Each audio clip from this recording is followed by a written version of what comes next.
Welcome to the Alaska Weather Show. I'm meteorologist Peter Chan, coming to you from the National Weather Service through a special partnership with Alaska Public Media. We try to bring you this presentation each evening. Today, it's Monday, October 24th, 2022. And if you'd like additional weather information on top of what I provide during this broadcast, you can always go to weather.gov. That is the National Weather Service's online presence. It'll bring you to a map of the continental U.S. with Alaska and Hawaii to the lower left. And it's an interactive map that you can point and click your cursor on, and it will allow you to bring up forecasts, including any relevant watches, warnings, or advisories for anywhere in the country. It's a good way to check up on locations where you may have family and friends and see what the weather is doing like at their location. There's also all sorts of other interesting weather information, climate information, and other things that you can find when searching that site. Well, we have a lot going on this afternoon across Alaska. There is a winter storm warning in effect for the lower Yukon Valley and the Delta there. And that winter storm, we'll touch upon the details of that coming up, but some heavier snow along with blowing, drifting snow as a pretty strong system comes in off the central Bering. Wind advisory has been issued for the area around McGrath up through the central Alaska range. Strong southwest winds, south winds gusting upwards of 45 to 60 miles an hour could create some blowing snow. And then high surf advisory has been issued for the southwest coast, including Kuskokwim and Bristol Bays. And a winter weather advisory has also been issued for the western Kenai Peninsula, where a couple few inches of snow could fall coming up here with this particular system in the frontal band that'll be working its way eastward. Well, looking at conditions right now, Quiglenak is looking at partly sunny skies and 37 degrees. Clouds will thicken up rather quickly there as we go through the late afternoon, evening hours. In Dutch Harbor, breezy, 57 degrees on the mild side there as the occluded front or the warm front has north of their location. They have southwest breezes bringing in that briefly milder air that'll work its way up along the Alaska Peninsula tomorrow on Tuesday. And then Soldotna enjoying clear skies, chilly morning, mostly sunny near 35 this mid-afternoon. But some snow moving in there later tonight and especially during the day tomorrow, I should say. Tomorrow afternoon and into tomorrow evening, there could be some light accumulation of snow. Haines, broken cloud cover in the area as you go further north of there up toward White Pass. The Klondike Highway could be looking at some heavier snowfall late Tuesday night through late Wednesday night. Well, here is on the weather map the current advisories. We have a winter storm warning in effect for the areas including Hooper Bay, Scammon Bay, St. Mary's, Russian Mission on up toward Anvik, where as much as 6 to 10 inches of snow could fall as low pressure will be passing just to the south of your location. So that's a sweet spot for some heavier precipitation along with some gusty winds, 40 miles an hour or so, could create some blowing snow and near blizzard conditions at times as we go through late tonight, and especially during the day tomorrow into the pre-dawn hours of Wednesday morning.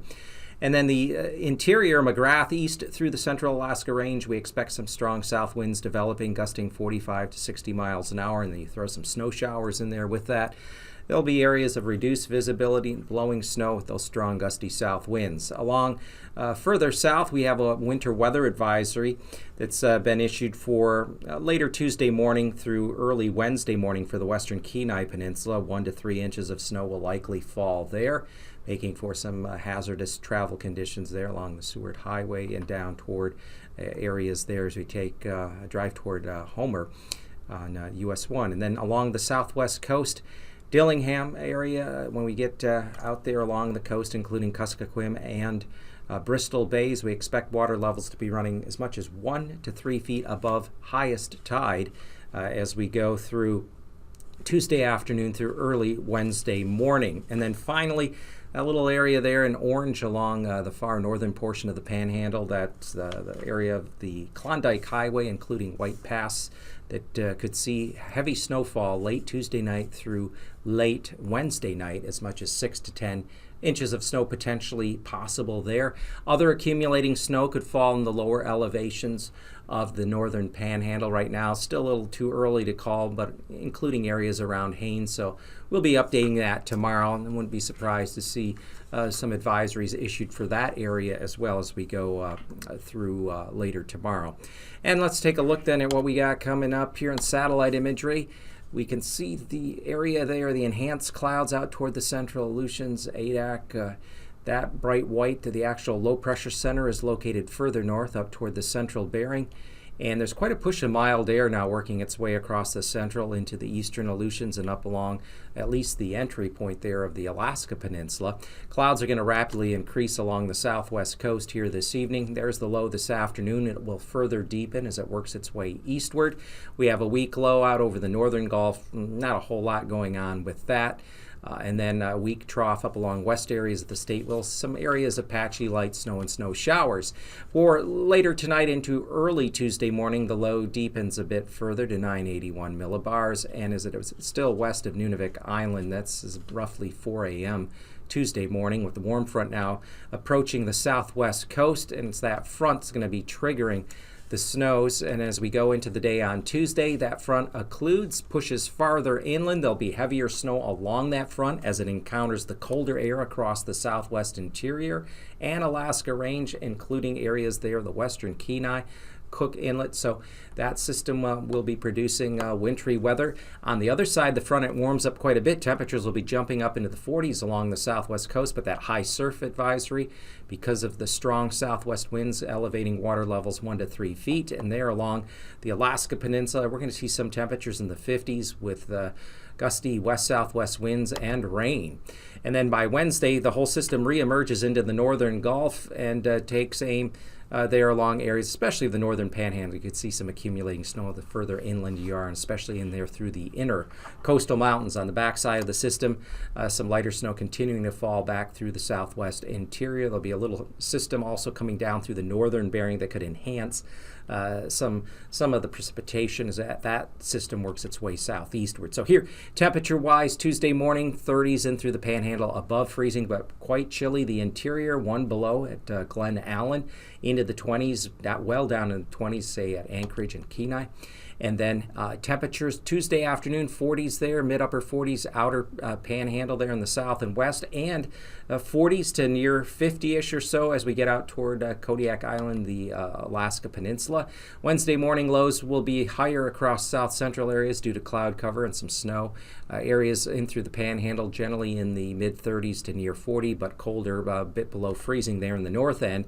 And then temperatures, the milder air overspreads the Gulf. It's going to miss areas. Anchorage should get its temperatures back up in the mid-upper 30s, say Wednesday afternoon. But otherwise, temperatures will generally be in the 40s, maybe a few 50-degree readings along the Gulf. Cold, some sub-zero readings, I should say, single-digit readings above and below zero there and through the east, 20s along the west coast. And Tuesday afternoon, temperatures, most areas will be below freezing, near freezing as we surround Norton Sound, and maybe 35 there at Savunga. And then readings back down in the single digits above and below zero, Brooks Range, Yukon Flats along the Alcan border. Teens and 20s elsewhere, and temperatures at least through the central interior colder there, near freezing along Norton Sound and the Seward Peninsula. Temperatures Tuesday morning well into the 40s to start, and as we go Tuesday afternoon, notice the 50s creeping up along the Alaska Peninsula in the wake of the occluded front that'll be passing through there. So temperatures will warm along the southwest coast with those brisk southwest winds. And then Wednesday morning lows will be near freezing along the southwest coast, below freezing southwest interior as you go up the Yukon and Kuskokwim River basins, holding around 40 along, say, Kodiak Island. And then temperatures Wednesday afternoon still in the 40s, the Alaska Peninsula and the western Gulf, but generally in the 30s across the southwest interior with areas below freezing as you get north of Anvik and go further up toward McGrath. Now, looking at the temperature outlook here, the very end of October into November 3rd, including Halloween, temperatures are expected to be much below normal across south central areas along and south of the Alaska Range. So chilly pattern, precipitation above normal along the Alcan border and in through areas of the Panhandle. With those kind of colder temperatures, we'd expect a lot of the precipitation could be in the form of snow, especially there in any of the higher elevations. And now, aviation weather around Alaska. Well, it's now time to take a look at your aviation weather. And if you have a flight planned Tuesday or into Wednesday, we are expecting low pressure out over the central Bering, at least right now, working its way eastward. There is going to be a warm front work its way across the southwest interior, approaching the coast here as we go through later tonight and early Tuesday morning. Along this warm front will be the greatest threat for some icing as we see snow and the colder air residing over the southwest interior and warmer air being pulled in off the lower Bering Sea.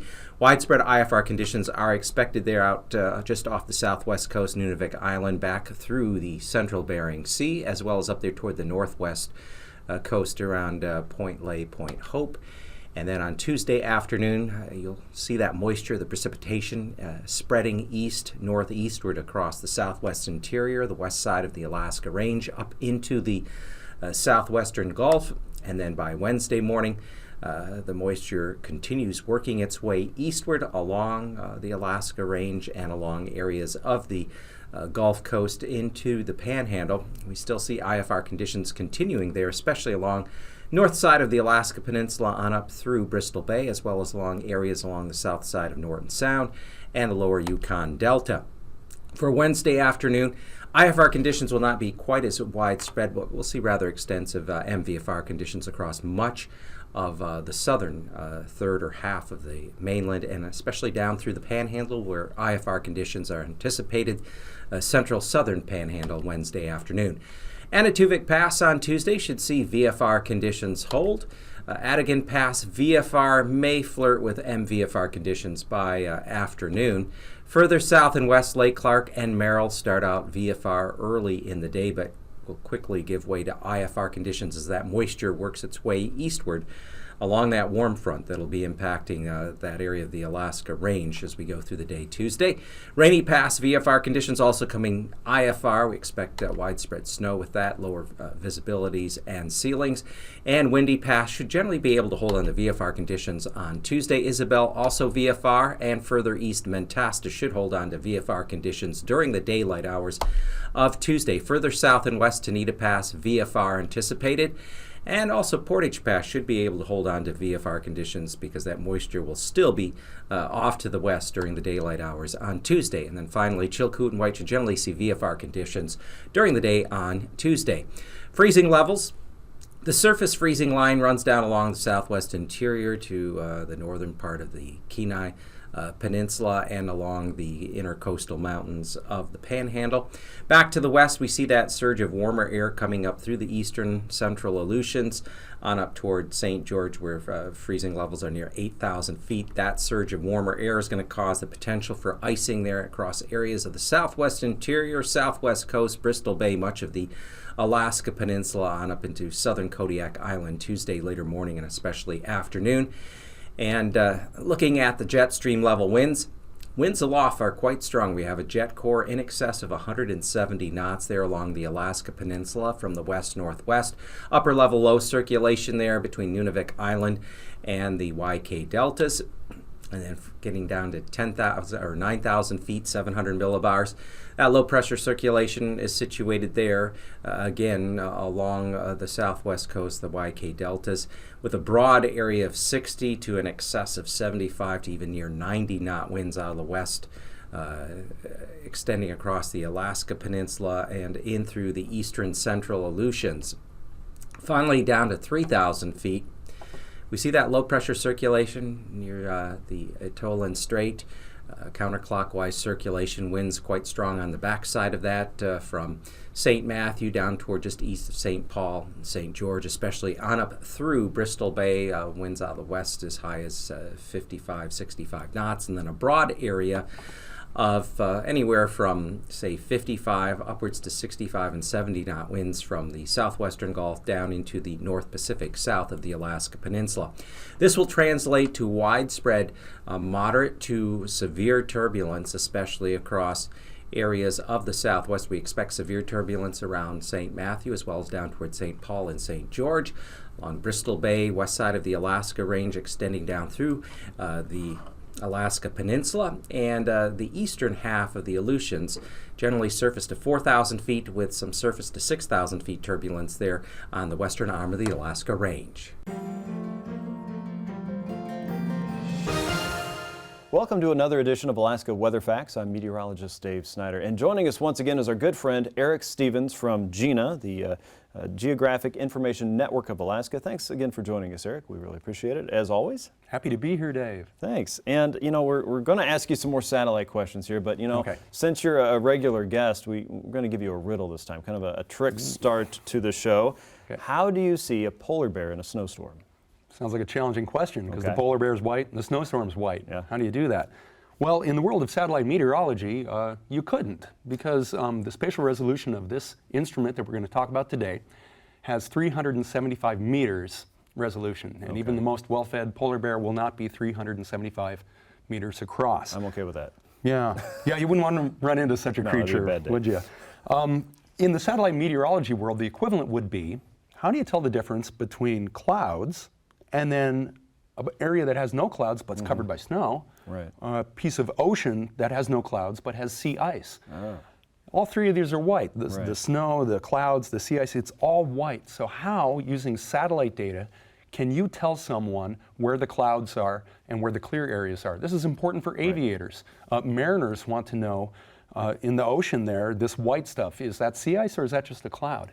How do we tell the difference? And it turns out, if you look, say, at a picture of Alaska from the springtime, March or April, and it's high noon, so we're getting a lot of sunshine. If you were riding on a satellite with your human eye, look down, everything's white. Right. And we've got a picture of Alaska from early April, and we're seeing some of the lower elevations in south central Alaska are melting out, getting some brown ground there. But otherwise, there's a whole lot of white on the image. What areas are cloudy, but what areas are clear and covered by snow or ice? It turns out that if we leave the visible spectrum behind a little bit. See, a satellite has multiple channels in the electromagnetic spectrum that it can look at. Part of that's visible light, what we see as humans, but there's a lot going on at other wavelengths. If we add in something that's called near infrared, what we couldn't quite see, but we're getting into that infrared territory, there's a magical property that we can exploit. Secrets to find. Oh yeah. This is actually powerful and almost magical, that at a slightly longer wavelength, when the sun shines down on Alaska and then it bounces off back to the satellite, at that near infrared wavelength, it turns out that snow and ice will absorb that wavelength, but liquid water, like liquid droplets in a cloud, will reflect it back. And that's not the way it works in visible. You know, visible, it just bounces off of all those targets the same. But at near infrared, snow and ice absorbs it, and the liquid will reflect it back. Liquid cloud droplets will do that. And so an image where everything looks white suddenly becomes colorful. And the way this recipe works is that the clouds look pink, and the snow-covered ground and the ice-covered ocean look blue. Suddenly now, we're able to see the polar bear in the snowstorm. We're able to see where the clouds are and where the snow is and where the ice is. This is a powerful advantage. Consider the case zooming into the Bering Strait area. What if you were asked to brief a pilot who wanted to fly, say, from Kotzebue down to Savunga or Gamble and had to fly VFR, visual flight rules, so they had to stay out of the clouds? Could you use a satellite image where everything is white to provide that pilot any guidance? It'd be pretty tricky. Very tricky.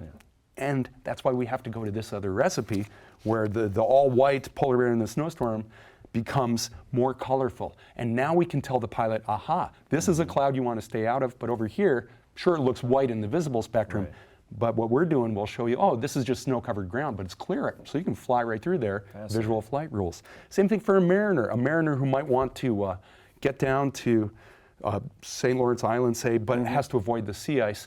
this product has applicability there as well. Wonderful.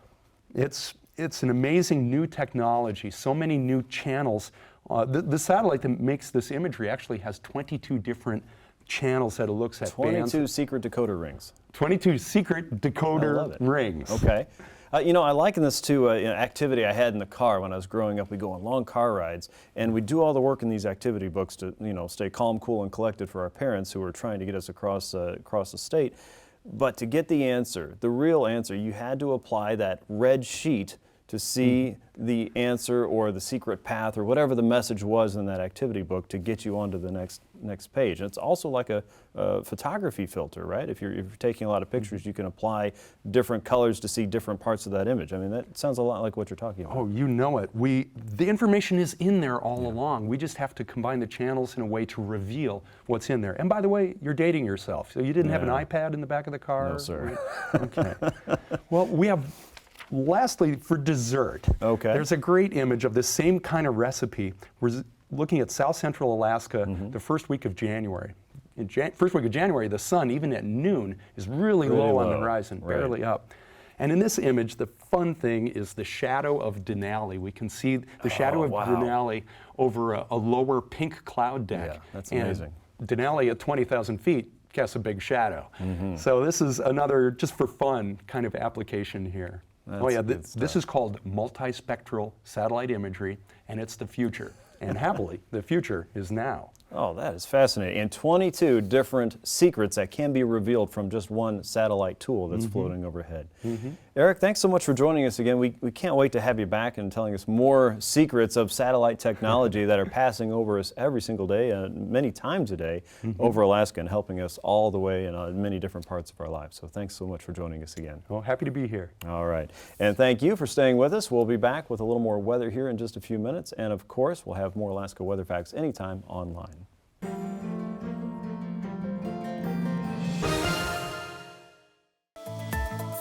And now, marine weather around Alaska. Welcome back, and let's take a look at the sea ice edge before we get into the marine forecast. And the ice is developing there along the Arctic and northwest coast and will continue to do so with the colder temperatures. We're also seeing early ice formation in and around Kotzebue Sound, north side of the Seward Peninsula, and this will be the case here the deeper we go into the late fall season. And looking at the southeast panhandle, marine forecast on Tuesday, winds will be southeasterly there around Dixon Entrance, Ketchikan, Metlakatla, 20 knots, 4-foot waves. Generally north winds 15 to 20 knots, the inner channels, Petersburg up through Juneau, Lynn Canal, waves as high as 3-4 feet there in Lynn Canal. Outer coast, winds generally out of the northwest around anywhere from 15 knots Yakutat to 25 knots south of Sitka and off of Craig. Waves from around 8 feet there off of Yakutat to as high as 11 and 13 feet in the southwest.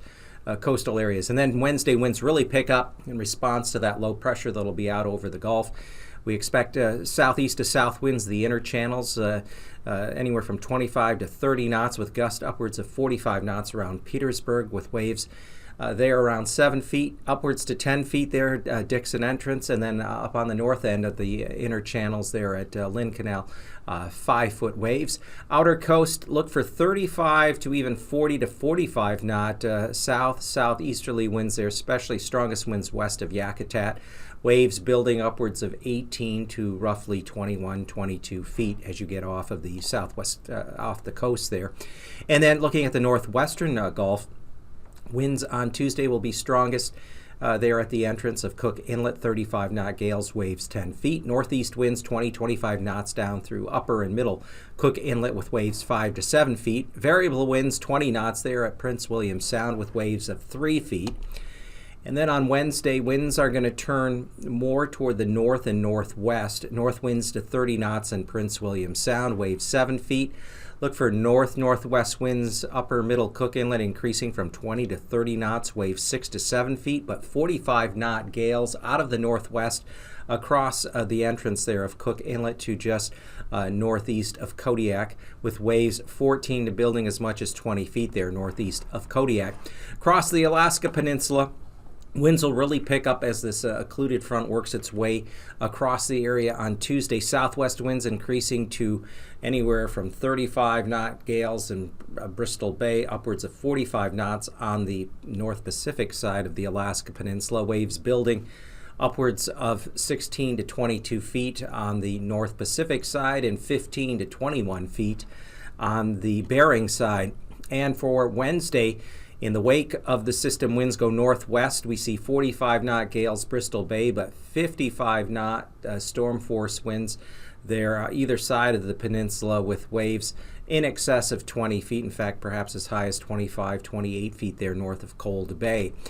And then across the Aleutian chain, strongest winds Tuesday will be across the eastern Aleutians, Dutch Harbor. There 45 knot southwest winds, falling off to westerly gales 35 to 40 knots as you get west of Nikolsky through Atka and Adak. And as we go into Wednesday, those winds will further come down. Still, though, northwesterly 45 knot gales there in the eastern Aleutians, falling off below gale force to 30 and 25 knots Atka west through Adak and Kiska.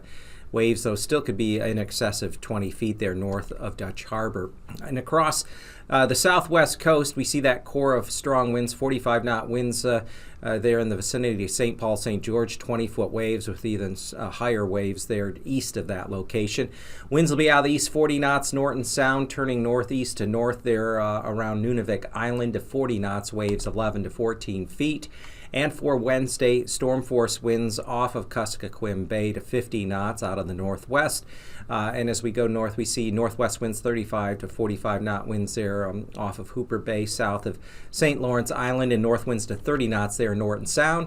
Along the Arctic coast, winds east to southeast 25 to 30 knots, waves 5 to 6 feet. A mix of winds going through the lower Chukchi Sea, 15 to 20 knots, waves 4 to 5 feet.